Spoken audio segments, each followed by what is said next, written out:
Au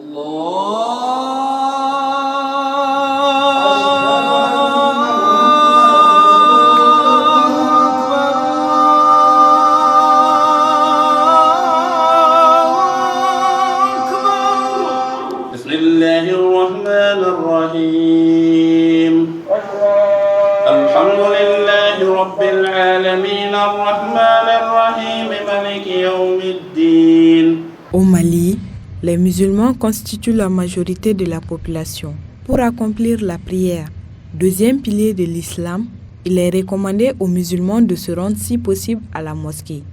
De nos jours, ces lieux de culte prolifèrent à Bamako. Avec une population estimée à plus de 3 500 000 habitants en 2022 par le gouvernorat du district, la capitale malienne enregistre plus d'1 millier de mosquées selon la Ligue des imams du Mali, l'Imama. Le tout sur une superficie de 267 km². Et il n'est pas rare de constater dans certains de ces quartiers, à l'exemple de Badalabougou, de voir les mosquées très proches les unes des autres, souvent distantes de moins de 100 mètres. Misiri bakele ani donante menula kaba Bamako konna drone oui misiri bakele ani misiri binani abo sanfé bon munu pe nunu ma faraka no farla ka chano de ce qui fait dire très souvent à la population, je cite, que le domaine de la construction des mosquées est informel au Mali.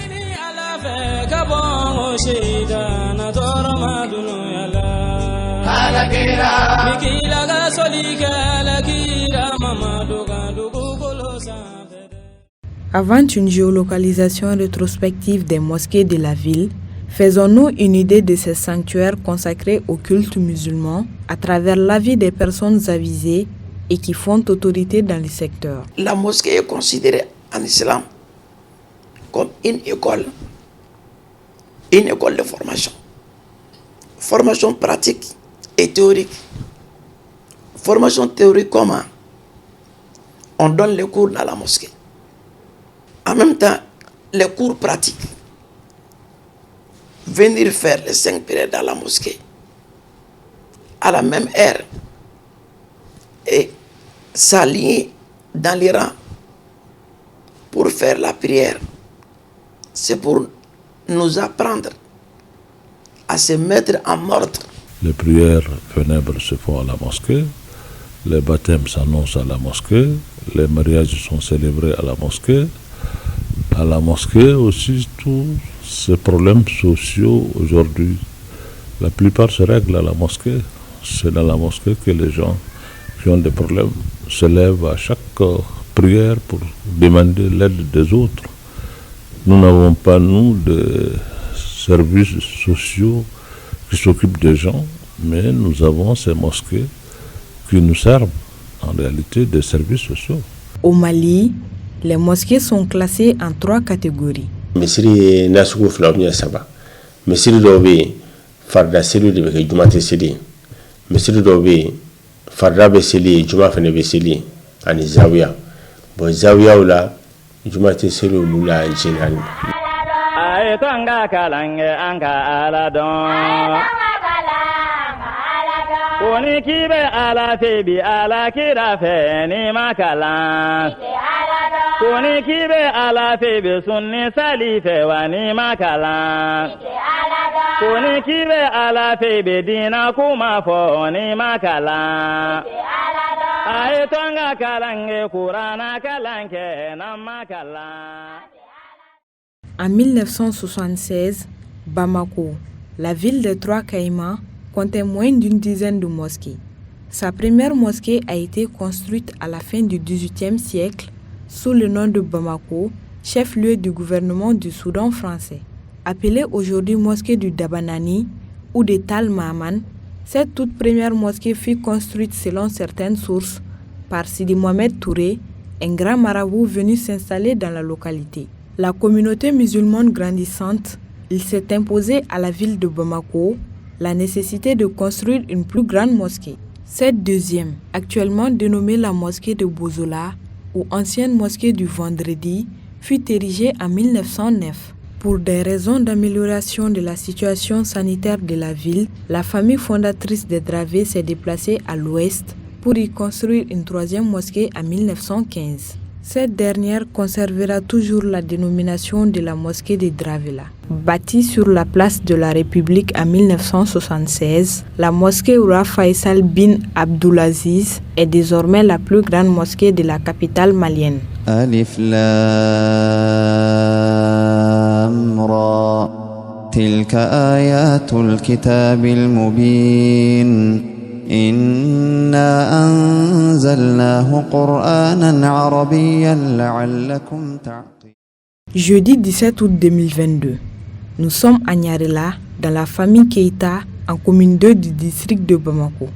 Il est 18h45 et Ousmane se prépare pour la prière du crépuscule. Bien qu'étant domicilié non loin d'une mosquée, il préfère parcourir une plus grande distance pour répondre à l'appel à la prière dans une autre. C'est dans cette mosquée, construite sur une parcelle à usage d'habitation située en Goulonina, qu'il vient accomplir ses prières. Nous avons tenté une immersion et une interview auprès du propriétaire sur les conditions de sa construction sans succès. Après plusieurs minutes d'attente, Ousmane revient sur les raisons de son choix porté sur cette mosquée. On be sira min ka suyi n'o ye alakira sallallahu alaihi wa sallam ka sunna sira ye donc o de bi anw jagoya ni mɔgɔ min bɛ n'olu tɛ sunna labato kosɛbɛ u ka misiri kɔnɔna na anw tɛ o misiri matarafa an bɛ préféré ka pan o misiri kunna ka taa misiri la misiri minnu bɛ n'u bɛ sunna labato. Si pour Ousmane, fréquenter une mosquée est une question de tendance religieuse, il en est tout autre pour l'imam Mamadou Traoré, qui pense que la mosquée est le lieu de rassemblement de tous les fidèles, sans distinction d'obédience religieuse. Il n'y a pas de tendance en islam. On est tous appelés musulmans. Nulle part dans le Coran, nulle part dans les hadiths, le prophète, paix et salut soit sur lui, n'a appelé une communauté soufie, une communauté tidjani ou bien une communauté cadrée ou bien une communauté wahhabite. Le prophète n'a jamais dit ça. Ça, c'est une fabrication de nous, les musulmans d'aujourd'hui. Donc, il n'y a pas de tendance en islam. Notre cordon ombilical, c'est la ilaha illallah, Muhammad Rasulullah. La ilaha illallah.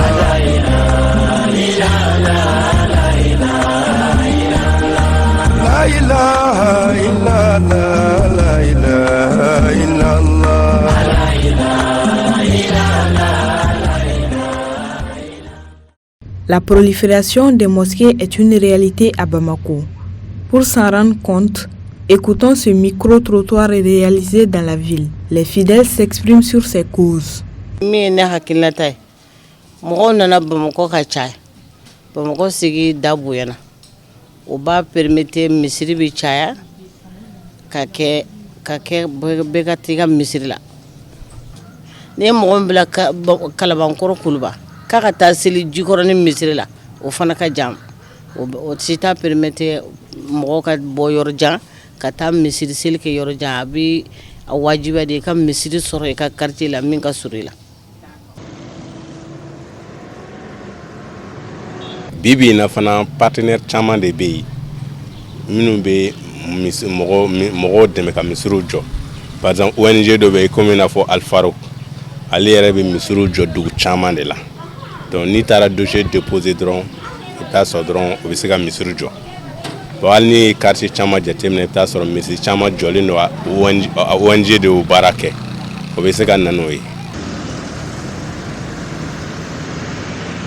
Bɛnbaliya fana sen b'a la dɛ bɛnbaliya b'a la an kɔni b'a Ala deli Ala k'a kɛ silamɛw ka se ka kan kelen fɔ n'o tɛ bɛnbaliya sen b'a la k'a bolo a si tɛ seli si ka misiri kɔnɔ wabiya bɛ seli a ta damana misɛn o bɛ taa ka yɔrɔ min ye wabiya misiri ye o bɛ taa ɲini. Vraiment an ka bi tile na misiri cayali ne kɔni ye min faamuya la misiriko bɛ ɲini ka na kɛ marché ko ye barisabula ni min ye a ka misiri dayɛlɛ donc maintenant waritigi minnu bɛ quartier la sigidaw la n'olu bɛ taa ka taa fɛn di misiriw la o kunu de kɔnɔna na bɛɛ y'a essayer ka misiriw dayɛlɛ pour que ka se ka kɛ dɛmɛw ka se ka ɲɛsin u ma. Pour certains des rares spécialistes et leaders religieux qui ont daigné s'exprimer sur le sujet, Ce phénomène tient ses origines de l'avènement de la démocratie. Cette prolifération n'a pas toujours été observée. On peut dire que c'est à partir de 90, n'est-ce pas, jusqu'à maintenant. Et pourquoi 90? Parce qu'il y a eu ce qu'on appelle la montée en puissance des différentes tendances de l'islam, telles que les sunnites, les wahhabites et d'autres tendances, les chiites, etc. C'est après mars 91, il y a une prolifération comme des partis politiques, il y a une prolifération aussi des associations islamiques. Et ces associations islamiques, depuis plus de 40 ans, 30 ans, sont en train de travailler, ils évoluent. Donc, en fonction de ça, et différents courants aussi qui ont existé, qui ont fait les travaux, qui ont travaillé, qui ont évolué dans leur domaine. Et voilà, nous pouvons parler de la prolifération des différents lieux de culte, notamment les mosquées, parce qu'il y a eu prolifération de ce qu'on appelle les associations islamiques à nos jours. Outre la multiplication des associations religieuses, les lotissements irréguliers sont aussi l'une des causes de l'augmentation du nombre des mosquées. Vous allez trouver des lotissements qui sont réalisés sans implication des services de l'urbanisme, ni d'autres services techniques d'ailleurs. Donc l'inconvénient, c'est quoi? Les gens viennent s'installer. Petit à petit, quand le taux de densification va être très important, vous allez trouver qu'il y a des équipements qui manquent. On va dire, nous n'avons pas de mosquée. En plus des lotissements irréguliers, plusieurs autres facteurs sont à la base de ce phénomène. C'est dû au nombre de musulmans. Les fidèles sont nombreux. Il y a des bienfaiteurs qui veulent faire la bienfaisance dans le domaine de construction de la mosquée. C'est dû au concept religieux. Et parfois, ça peut être dépendant à une divergence ou à un conflit entre un groupe. Dans un entretien hors caméra, le président du Haut Conseil islamique, quant à lui, pense que la prolifération des mosquées est née de la divergence entre certains imams.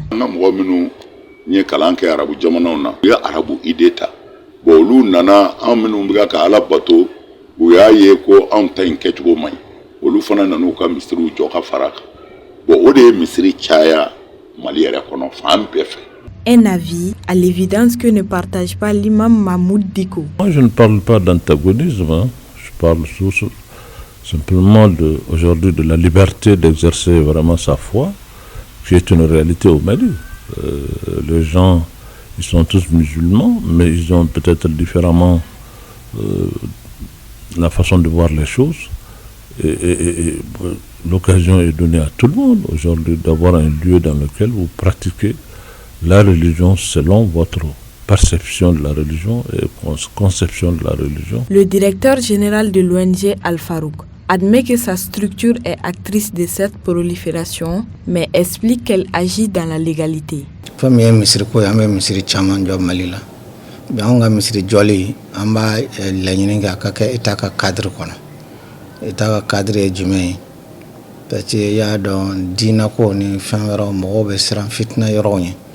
dugu dɔw la ou bien kin dɔw la bɛnkan tɛ mɔgɔw ni ɲɔgɔn cɛ fɔɲɔgɔnya bɛ se ka kɛ mɔgɔw ni ɲɔgɔn cɛ donc pour que anw yɛrɛ ka misiri jɔ mɔgɔ ye i bɛ demande de kɛ demande formulaire b'an bolo formulaire ni an b'a ɲini i ka yɔrɔ bɛɛ lajɛlen déterminer n'i y'a déterminer i bɛ taa n'a ye maire fɛ maire bɛ cachet k'a la k'a fɔ nin yɔrɔ min filɛ nin ye maa min b'a ɲini autorisation b'a tigi bolo a ka yɔrɔ jɔ kelen.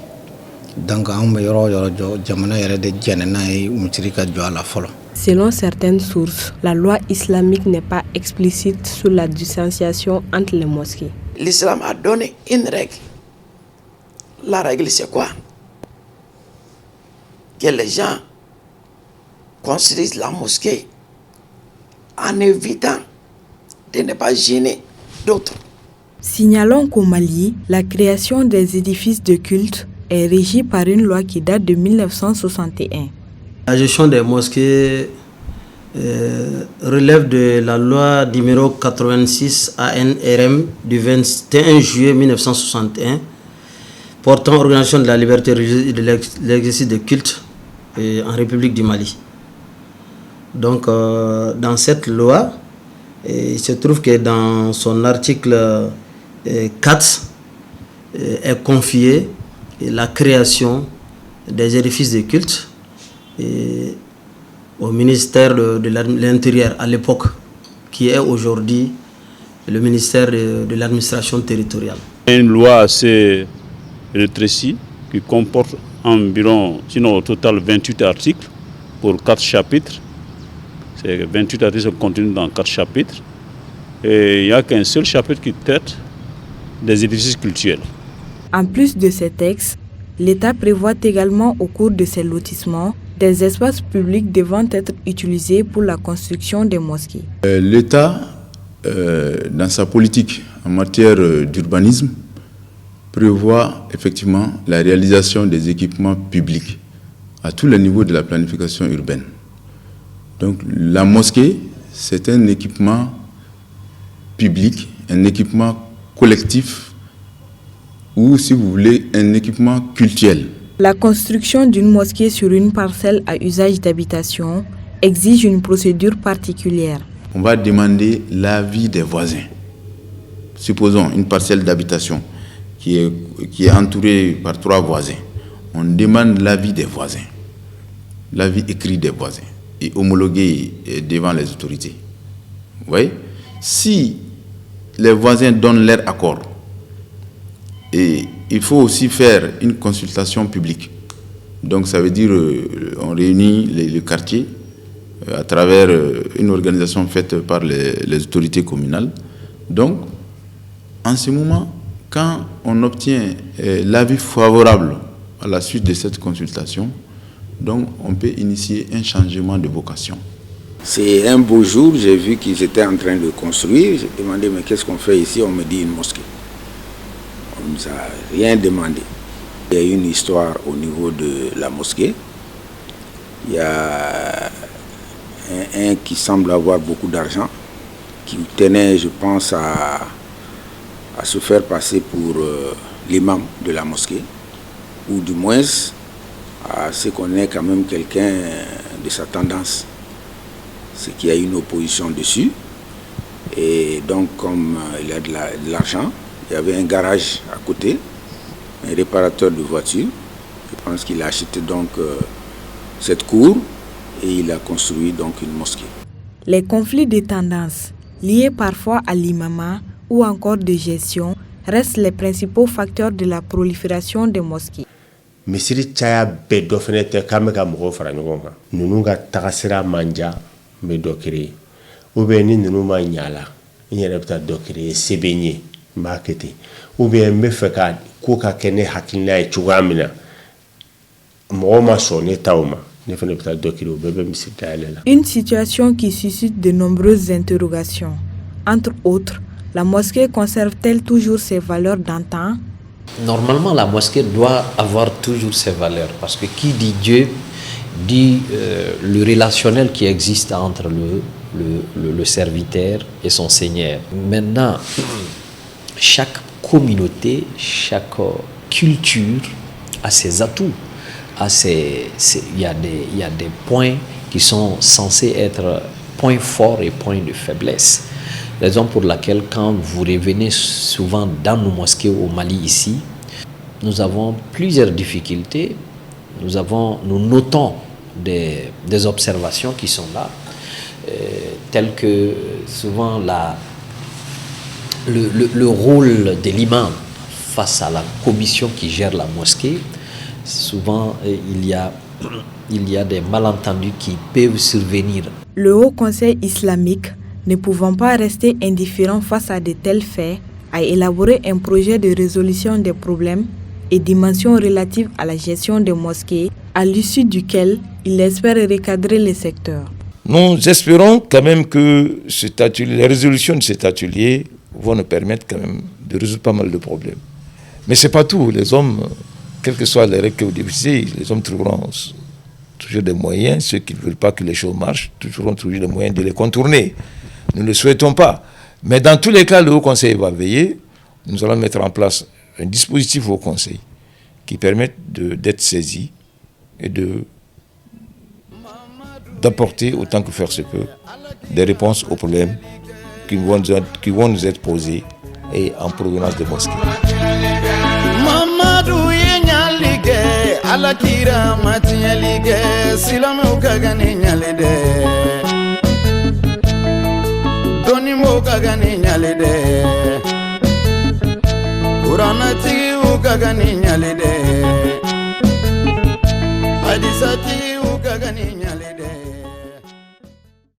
La prolifération des mosquées peut avoir des effets néfastes sur la société. Le non-respect des procédures de construction cause du tort à de nombreux fidèles qui préfèrent garder le silence sous le poids de la société. Le jour de l'ouverture, déjà, ils l'ont fait un vendredi et ils ont tous prié à 13h. Donc la nouvelle mosquée ayant des micros beaucoup plus performants a empêché donc l'autre mosquée, les gens qui étaient dans l'autre mosquée, de prier convenablement. Parce que les gens se trompaient souvent. Quand on disait Allahu Akbar, il fallait s'asseoir. D'autres pensaient que c'est toujours la même mosquée et il y en a qui se levaient. Donc du coup, ça a posé des problèmes. Alors, toujours les vendredis, ça pose problème parce qu'ils prient tous à 13h. Vous voyez, quand vous êtes gêné, quand vous intervenez d'une certaine manière, vous pensez souvent au voisinage, ce qui pose problème.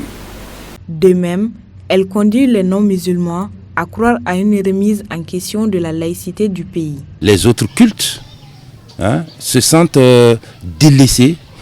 Et pourtant, on parle de pays laïque, laïcité, etc., etc. Mais non, la laïcité, ce n'est pas ça.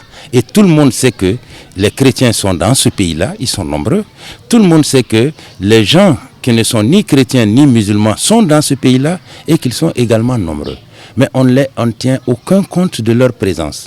Les cultes anciens, on ne sait même pas qu'est-ce que le gouvernement leur réserve. Elle peut également conduire à une profonde division au sein de la communauté musulmane et à la non-maîtrise de la question islamique. La mosquée est censée rassembler les individus et la communauté.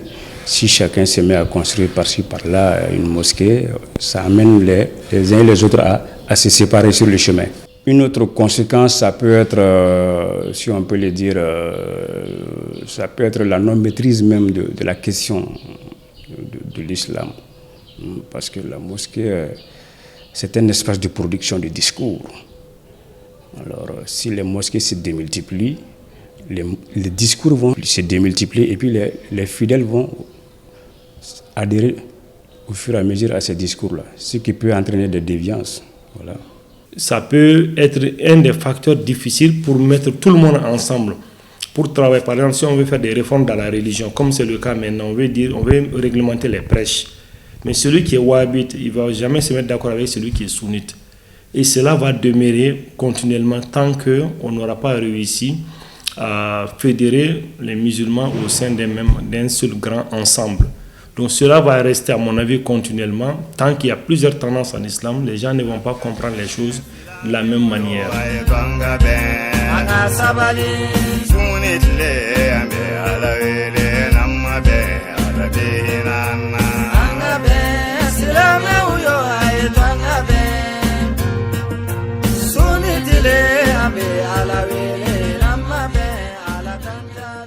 Pour recadrer la construction des mosquées, certains proposent une sensibilisation de la population sur le respect des procédures de construction d'une mosquée. On passe d'abord par le moyen de ce qu'on appelle couramment la sensibilisation, c'est d'informer, de réinformer, pour que les gens sachent qu'on ne peut pas créer un lieu de culte comme on veut, quand on veut, sans passer par la procédure.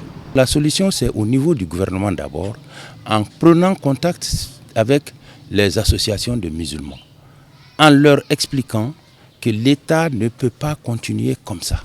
Le Mali ne peut pas continuer comme ça. Il faut qu'on respecte les autres. Il faut qu'on les respecte. Et c'est ce respect-là qui fait qu'eux, à leur tour, vont respecter les musulmans aussi. Beaucoup d'autres personnes pensent qu'il faut tout simplement faire respecter la loi. Si la loi n'autorise pas à ce qu'on construise une mosquée sur un espace public qui est dédié vraiment à à autre chose, il faut respecter cette décision-là. Si la loi n'autorise pas ce qu'on prie dans la rue parce que nous ne sommes pas que des musulmans, il y a d'autres communautés religieuses qui vivent parmi nous, nous devons respecter ces lois-là. Si la loi autorise qu'il faut réglementer la portée d'un haut-parleur, par exemple, en termes de l'azan, d'appel à la prière, alors c'est aux autorités de veiller au respect de ces principes-là, de ces lois. C'est tout. Nos tentatives d'approcher le ministère en charge des affaires religieuses sur la question sont restées vaines. Et pourtant, ce ministère a suscité beaucoup d'espoir dans la régulation de ces types de problèmes et aurait pu s'appuyer sur les textes existants pour remettre de l'ordre dans le secteur. Car, malgré l'existence de la loi portant organisation de la liberté religieuse et de l'exercice des cultes en République du Mali, l'on observe un grand désordre dans le domaine de la construction des mosquées à Bamako. L'État est ainsi interpellé pour réglementer ce secteur en tenant compte de la distanciation entre les mosquées en fonction de la croissance démographique et de l'expansion géographique des quartiers. Il doit également veiller à l'application rigoureuse des textes avant que le phénomène ne soit davantage incontrôlable. غير الخلق